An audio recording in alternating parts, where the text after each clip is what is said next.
इस वक्त हम मौजूद हैं मध्य प्रदेश के रतलाम जिले के गांव भदवासा में। आज हम चर्चा करेंगे परम पूज्य राष्ट्रीय संत विनोद जी शर्मा जी से। गुरुदेव कब से कथा कर रहे हैं और किन विचार को लेकर आप इस कथाओं को भक्तों के बीच ले जा रहे हैं। आइए हम सीधे जुड़ते हैं गुरुदेव से। जय श्री कृष्ण गुरुदेव। सभी सनातन प्रेमियों को जय श्री कृष्ण। पवन भैया का प्रश्न है धाकड़ साहब का कि कितने बरस से लगभग हम कथा कर रहे हैं। तो सन 2011 से कथा हमने आरंभ करी है।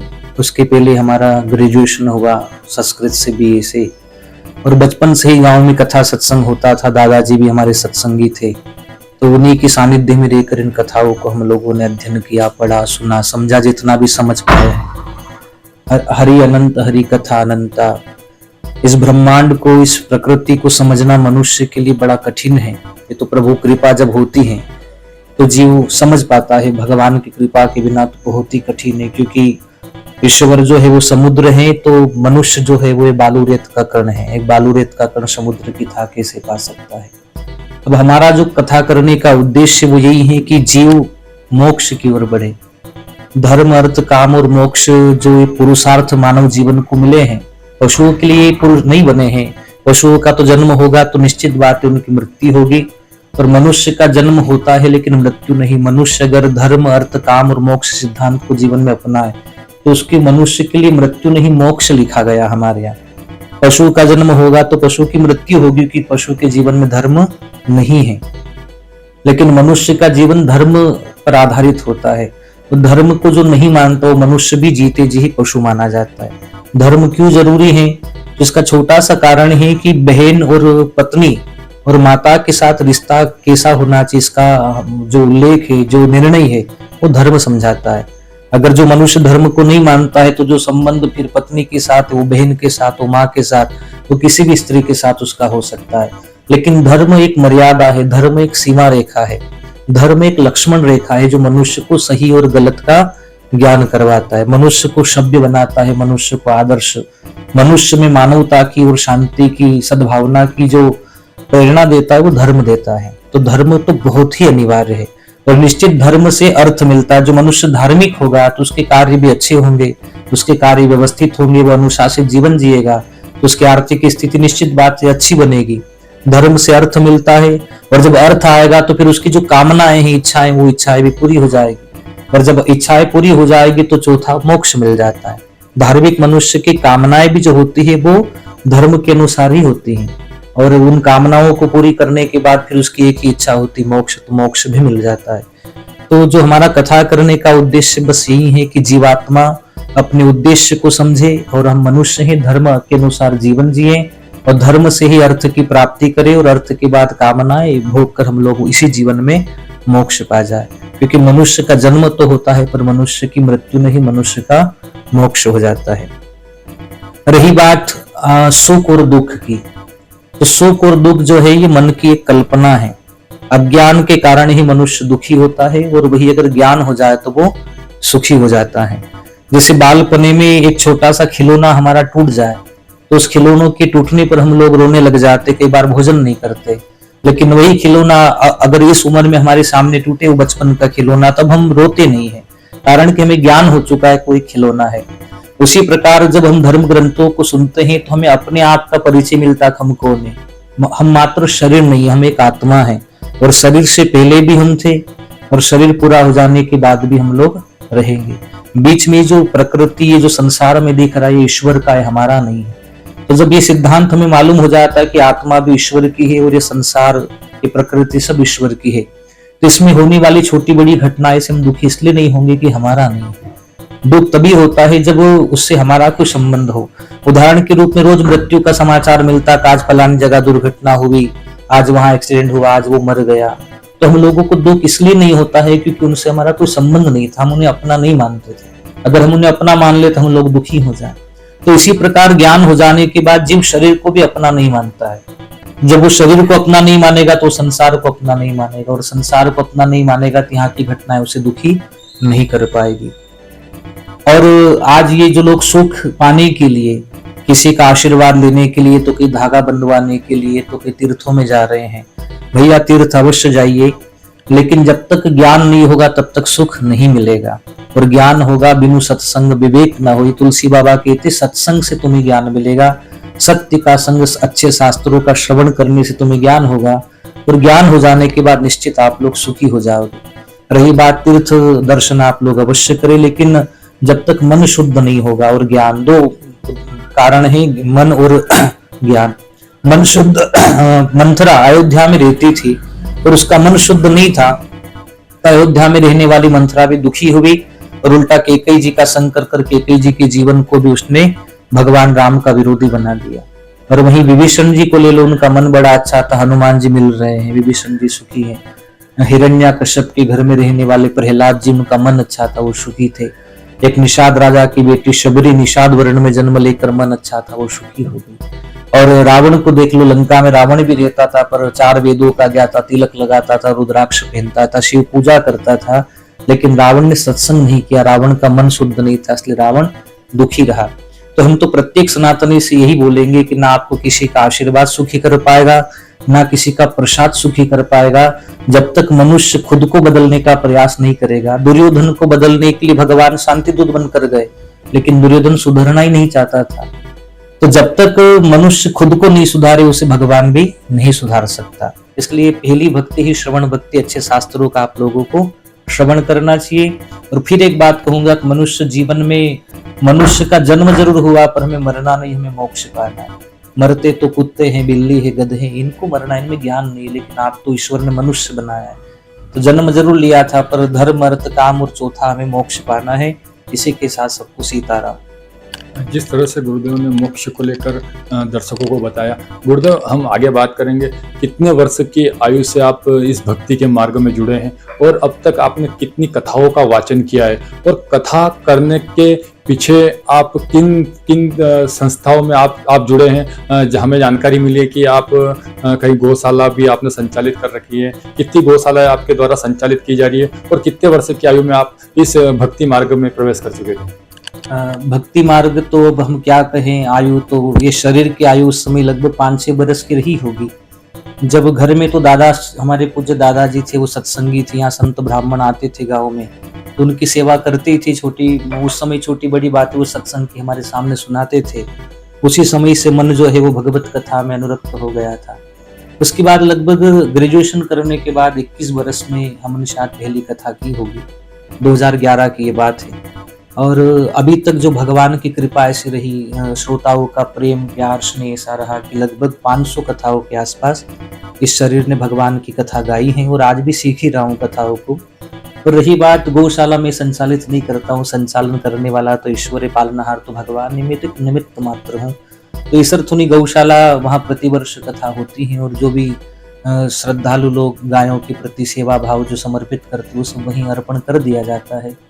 और निश्चित बात है आप लोग भी गौ सेवा करें, क्योंकि जो गौ सेवा ज्यादा तो नहीं, पर जितनी भी हमने करी उसका मैंने प्रत्यक्ष फल पाया है। जीव मात्र में ईश्वर का ही अंश है। केवल जरूरी नहीं कि हम लोग अगरबत्ती, दीपक या माला जप कर ही भगवान को रिझाएं। कर्म यज्ञ भी भगवान ने गीता में कहा, अर्जुन तू कर्म यज्ञ से मेरी पूजा कर। अर्जुन जी संन्यास लेने जा रहे थे, तो वहां भगवान ने अर्जुन से कहा कि अर्जुन, केवल बड़ी दाढ़ी, बड़ी जटा रखना, संन्यास लेने से ही मैं प्रसन्न नहीं होता हूँ। अर्जुन, अभी तो एक क्षत्रिय का बालक और युद्ध करना तेरा धर्म है, तो कर्म को ही तो धर्म बना ले, कर्म को ही तो पूजा बना ले। फिर अर्जुन ने भगवान के उस उपदेश को सुनकर, भगवान की वचनों को मानकर भगवान प्रसन्न होंगे, इस भाव को लेकर जब अर्जुन ने युद्ध किया, तो युद्ध भी उनके लिए पूजा बनी और अर्जुन के मोक्ष का वो कारण बना। और दक्ष प्रजापति यज्ञ करने गए, पर शंकर भगवान का अपमान करने की भावना थी, उनका यज्ञ विनाश का कारण बना है। यज्ञ तो हमारे यहाँ दैत्य भी करते थे। हमारे सनातन धर्म में इतने सरल सिद्धांत दिए गए कि जरूरी नहीं कि आप केवल पूजा करके ही ईश्वर को पा सकते हो।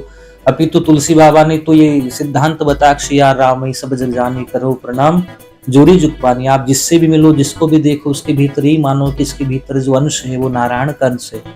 पत्नी के साथ बैठकर अगर आप ये सोचो कि इसके भीतर नारायण बैठा, तो पत्नी के संग में रहना भी आपका मोक्ष है। और अगर आप भगवान के मंदिर में भी जाओ और वहां भगवान को नहीं देखो, तो मंदिर जाना भी मोक्ष नहीं दिला सकता। जैसे कई चींटियां कीड़ों मकोड़े मंदिरों में मर जाती, क्या उनको मोक्ष मिलेगा? जब तक सत्संग से ज्ञान नहीं होगा कि हर जीव के भीतर नारायण है, मेरा जो आत्मा है वो भी नारायण का अंश है, मैं शरीर नहीं हूँ, शरीर एक अलग विषय है लेकिन आत्मा एक अलग विषय, इसका ज्ञान हो जाने से स्वतः व्यक्ति को हर जगह नारायण का आभास होता है। तो आप लोग भी गौ सेवा करें, क्योंकि गाय के भीतर, गौ तो क्या प्राणी मात्र की सेवा करनी है, पर गौ सेवा इसलिए कि गाय से जो पंचगव्य हम लोगों को प्राप्त होता है, उस पंचगव्य से देवता प्रसन्न होते हैं और देवताओं के प्रसन्न होने पर प्रकृति संतुलित रहती है। तो इस धरती को बचाने के लिए, इस प्रकृति को बचाने के लिए वेद, ब्राह्मण, गाय ये मुख्य केंद्र माने गए हैं। जड़ बच जाएगी तो पौधा कर फिर हरा भरा हो जाएगा। इसलिए भगवान भी जब अवतार लेते हैं तो तुलसी बाबा कहते हैं कि विप्रधेनु सुर संत हितलीन मनुज अवतार। चार के लिए भगवान ने अवतार क्यों लिया? क्योंकि चारों जड़ है। विप्र यानी वेदों का ज्ञान जिन ब्राह्मणों को है, उन मंत्रों से देवता प्रसन्न होते हैं। फिर उन वेदों का ज्ञान ही आत्मज्ञान कराता है, जीव को मोक्ष की ओर ले जाता है। गाय के पंचगव्य से देवता प्रसन्न होते हैं। और सूर्य ने देवता अगर जीवित रहे, राक्षस देवताओं के देवता जीवित रहे तो कामनाएं पूरी होगी, प्रकृति अच्छी रहेगी। और संत अगर संसार में होंगे तो वो प्रजा को मोक्ष का मार्ग दिखाएंगे। क्योंकि आज के स्कूलों में केवल धन कमाने की शिक्षाएं दी जाती है, पर मोक्ष तो वो स्कूल में रहने वाले, वो कॉन्वेंट पद्धति वाले लोग खुद ही नहीं जानते इन बातों को। वो तो यही कहते हम तो आदि मानव की संतान है, हम तो बंदर की संतान है, लेकिन हमारे सदग्रंथ कहते हम ईश्वर की संतान है, हम भगवान की संतान है। पर निश्चित बात है कि अच्छे शास्त्रों के श्रवण से हो जाता है। हाँ जी गुरुदेव, कहीं ना कहीं हर गुरु के पीछे, हर व्यक्ति के पीछे गुरु का आशीर्वाद रहता है। और तो आपके प्रथम गुरु कौन रहे हैं और आपके परिवार में किस तरह की परिस्थिति पहले रही थी और आज की क्या परिस्थिति है जब से आप इस कथा भक्ति के इस मार्ग पर आए? देखिए, जीव मात्र का गुरु तो ईश्वर होता है, उनके बाद भगवान के बाद फिर माता गुरु है, पिता गुरु है। लेकिन मुझे इस आध्यात्म मार्ग की सबसे जो प्रेरणा मिली है, अच्छी प्रेरणा मिली, वो हमारे दादाजी से मिली। हमारे दादाजी कृष्ण भक्त थे, कथा प्रेमी और सत्संगी थे। और गांव में जब पहले कोई ब्राह्मण देवता कथा कहने आते थे तो हमारे घर उनका निवास होता था। तो 7 दिनों के लिए हमें उनकी सेवा करनी मिलती थी, हैंडपंप से पानी लाना, उनकी सेवा करना, उनको भोजन परोसना। तो ये साधु सेवा, संत सेवा, ब्राह्मण सेवा और गौ सेवा का फल है कि जीवन तो पहले भी अच्छा था, अच्छे घर में भगवान ने जन्म दिया, सत्संगी घर परिवार था, सब लोग सत्संगी है। लेकिन अब थोड़ा सा उन शास्त्रों का अध्ययन करने से एक ज्ञान ये आया कि शरीर अलग विषय है, आत्मा अलग विषय है। तब छोटी बड़ी घटनाएं हम लोगों को विचलित नहीं करती है। सनातन धर्म को लेकर आप क्या कहेंगे? क्योंकि आज की जो युवा पीढ़ी, आप भी देख रहे हैं, हम भी देख रहे हैं, कहीं ना कहीं गलत मार्गों पर जा रही है। तो आज और अलग अलग संत कहते हैं कि सनातन धर्म को जगाएंगे, ध्वजा फहराएंगे, उसको लेकर आपका क्या कहना है? भैया, धर्म तो स्वयं नारायण है। हम तो ये कहते हैं कि आज धर्म के लिए लड़ तो सब रहे, पर धर्म को कोई मान नहीं रहा। आज की युवा पीढ़ी धर्म की अगर कहीं भी बात होती तो लड़ाई करने के लिए रैली निकाल लेती है, और सब लोग धर्म की जय हो, धर्म की जय हो बोलते हैं। पर जब कथा सत्संग होता है तो वहाँ बहुत कम संख्या में लोग उपस्थित होते। तो जब तक धर्म को सुनोगे नहीं तब तक धर्म को जान नहीं पाओगे, और जब तक धर्म को नहीं जानोगे तब तक अपने आप को नहीं बचा पाओगे। धर्म को बचाना तो बहुत दूर की बात है। तो सबसे पहले धर्म को सुना जाए। भगवान नारायण, भगवान राम कृष्ण बनकर जब आए तो गुरुकुल गए, भगवान सांदीपनी जी के पास क्यों गए? धर्म को सुनने के लिए गए, गुरुओं से सुना। जब सुनोगे तो ही तो जानोगे, और जानोगे तो फिर अपने आप को भी बचाओगे और धर्म की भी हानि नहीं होगी। लेकिन जब तक हम धर्म को सुनेंगे नहीं तब तक हम ना तो धर्म को जान पाएंगे, और धर्म के नाम पर हम लोग कई अधर्म ही कर लेंगे, जो वर्तमान स्थिति में देखा जा रहा है। धर्म के नाम पर वैदिक, हमारे धर्म का नाम है वैदिक धर्म। वेद के विरुद्ध एक भी काम आपने किया वो अधर्म बन जाएगा। उदाहरण के रूप में गांव गांव में जो गरबे हो रहे हैं, उन गरबों का उल्लेख शास्त्र पुराणों में नहीं है। अच्छी बात है, माता जी की आराधना करनी चाहिए, ईश्वर है कि उनके 5 रूप है। लेकिन उन्हीं गरबों में नाम तो धर्म का दे दिया हमने, लेकिन वहां हमारी बच्चियां जो छोटे कपड़े पहनकर गरबों में नृत्य कर रही हैं, 50 प्रकार के कई लोग वहां पर आकर पता नहीं वो किस भाव से उन्हें देख रहे हैं। देवी भाव रखना लोगों के लिए, सब लोगों के लिए कठिन है, क्योंकि माता सीता में रावण जैसे दुष्ट लोग देवी भाव न रख पाए, उन्होंने वासना जगाई है। इसलिए मेरा तो हमने कई गांवों में देखा है कि भगवान की झांकियां निकलती, उनमें एक नाचने वाली लोग ले आते हैं, एक स्त्री आती है, वो आधे कपड़े पहनकर नाचती है। तो आयोजन का नाम तो धार्मिक है, लेकिन वहां जो प्रदर्शन किया जा रहा है वो तो पूरी तरह से अधार्मिक है। तो ऐसा धर्म जीव को कैसे मोक्ष दिला सकता है? वो तो देखने वालों को भी नरक ले जाएगा, आयोजन वाले भी नरक जाएंगे।